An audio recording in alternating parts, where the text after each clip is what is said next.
آپ تصور کیجئے مسلمانوں کا ایک عظیم لشکر ایک بہت بڑے مارکے کے لیے اپنی منزل کی طرف جا رہا ہے۔ عرب کے صحراؤں کی کالی سیاہ رات ہے، لشکر نے اس ویرانے میں پڑاؤ ڈال رکھا ہے۔ فجر کی نماز کے لیے لوگ بیدار ہوتے ہیں تو عجیب پریشانی کا سامنا ہے کہ کائنات کی ایک عظیم ترین شخصیت، لشکر کے امیر سپہ سالار، اس لشکر کو وہاں تک لے آنے کی مکمل تحریک دینے والی ذات موجود ہی نہیں ہے۔ فجر کی نماز کا وقت نکلا جا رہا ہے اور لشکر میں بے چینی بڑھ رہی ہے کیونکہ سورج بھی طلوع ہونے کے قریب ہے۔ صحابہ اکرام نے باہمی مشورے سے ایک بلند قامت وجی اور صاحب الرائے صحابی کو امامت کے لیے آگے بڑھایا۔ ابھی پہلی رکعت مکمل ہو رہی تھی کہ اندھیرے میں ایک سایہ نمودار ہوا اور خاموشی سے دوسری صف میں مقتدی کے طور پر شامل ہو گیا۔ جب امام نے نماز مکمل کی اور سلام پھیرا تو مڑ کر دیکھنے والوں کے پاؤں تلے سے زمین نکل گئی۔ کیوں؟ کیونکہ ان کے پیچھے مقتدیوں میں وہ شخصیت، وہ عظیم ذات اور وہ سالار لشکر یعنی خود رسول اللہ صلی اللہ علیہ وسلم موجود تھے، اور یہ تبوک کی جانب سفر کے دوران کا واقعہ ہے، جبکہ امامت کے مسلح پر وہ جلیل القدر صحابی تھے جن کے متعلق ہم آج بات کرنے لگے ہیں، یعنی کہ عشرہ مبشرہ میں شامل حضرت عبد الرحمن بن عوف رضی اللہ تعالی عنہ۔ آپ کو وہ اعزاز ملا جو کائنات میں حضرت ابوبکر صدیق رضی اللہ تعالی عنہ کے علاوہ کسی اور انسان کے حصے میں نہیں آیا، کہ رسول اللہ صلی اللہ علیہ وسلم نے آپ کی اقتداء میں نماز ادا کی۔ رسول اللہ صلی اللہ علیہ وسلم نے اپنی نماز مکمل کرنے کے بعد ان کے اس عمل کی تحسین فرمائی اور جملہ ارشاد فرمایا، عبد الرحمن بن عوف تم نے بالکل ٹھیک کیا۔ یہ واقعہ ثابت کرتا ہے کہ عبد الرحمن بن عوف رضی اللہ تعالیٰ عنہ کا درجہ اللہ اور اس کے رسول صلی اللہ علیہ وسلم کے نزدیک کتنا بلند تھا کہ انہیں امام الانبیاء کا امام بننے کی سعادت بھی حاصل ہوئی۔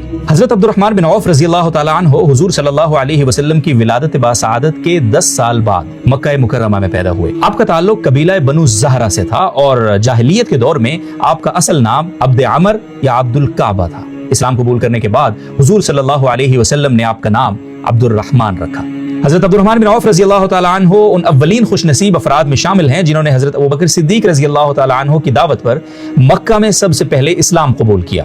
آپ کا قبول اسلام دار ارقم کے قیام سے بھی پہلے کا واقعہ ہے۔ قبول اسلام کے بعد آپ نے کفار کے ظلم و ستم کو انتہائی ثابت قدمی سے برداشت کیا۔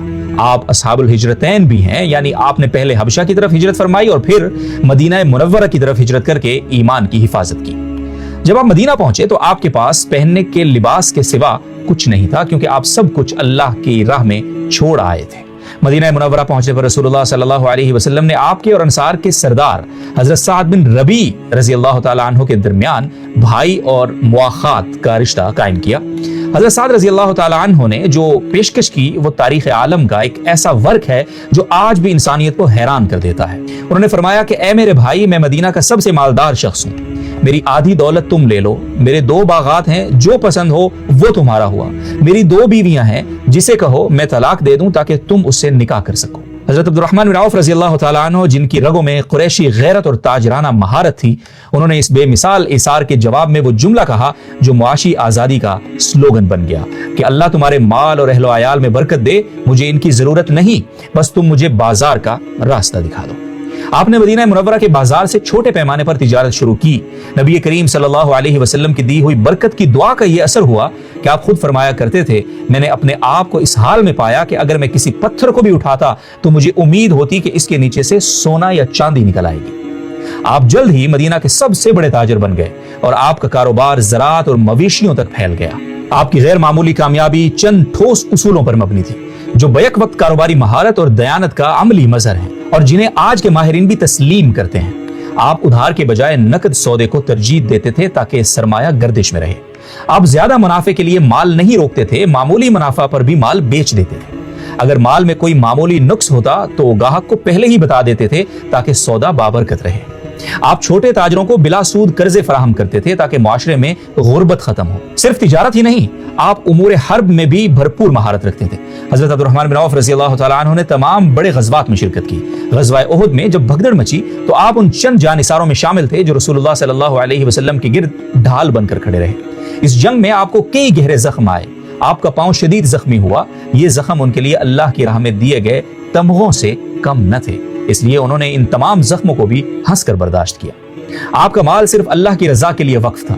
رسول اللہ صلی اللہ علیہ وسلم نے امداد کی اپیل کی تو حضرت عبد الرحمن بن عوف رضی اللہ تعالیٰ عنہ نے 200 اوقیہ سونا پیش کر دیا۔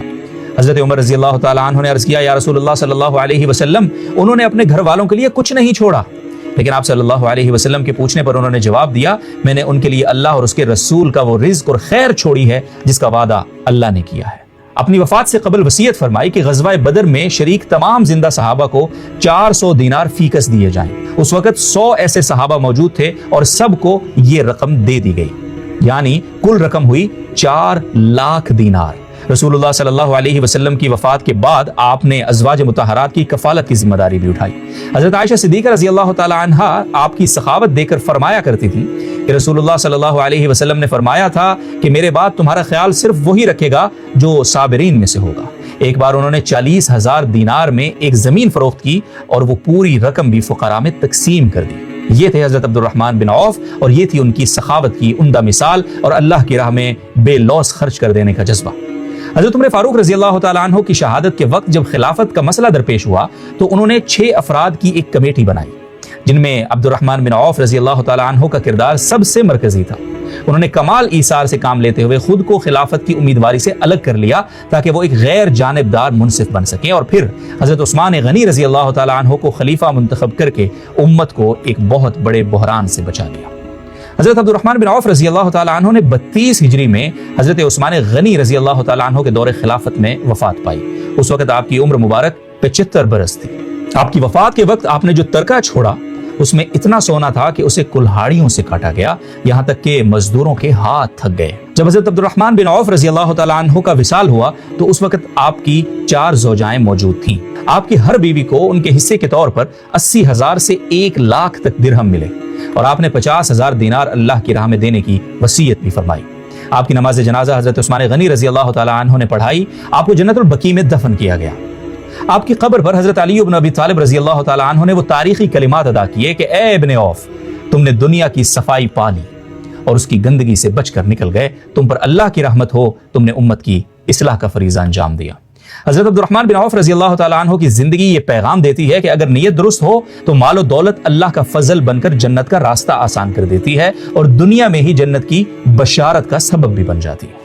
آئیے ہم بھی عہد کرتے ہیں کہ ہم سب بھی اپنی اپنی زندگیوں میں حضرت عبد الرحمن بن عوف رضی اللہ تعالیٰ عنہ جیسے عظیم صحابی کی سیرت کو نافذ کرنے کی کوشش کریں گے۔ صحابہ کی سیرت کے اس سلسلے کا بنیادی مقصد بھی یہ ہے کہ ہم ان عظیم الشان ہستیوں کی سیرت کو جان کر، ان کی سیرت کو سمجھ کر، ان کی سیرت کے مطابق اپنی زندگیوں کو ڈھالنے کی کوشش کریں۔ جو ٹرانسفارمیشن انہوں نے اسلام قبول کرنے کے بعد اپنی زندگیوں میں لاگو کی، آج ان کی زندگیاں ہمیں اسی ٹرانسفارمیشن کی دعوت دے رہی ہیں۔ اللہ تعالیٰ ہمیں صحابہ کرام کا سچا عشق عطا کرے اور ان کی سیرت پر عمل پیرا ہو کے جنت کا حقدار بنا دے۔ آمین ثم آمین۔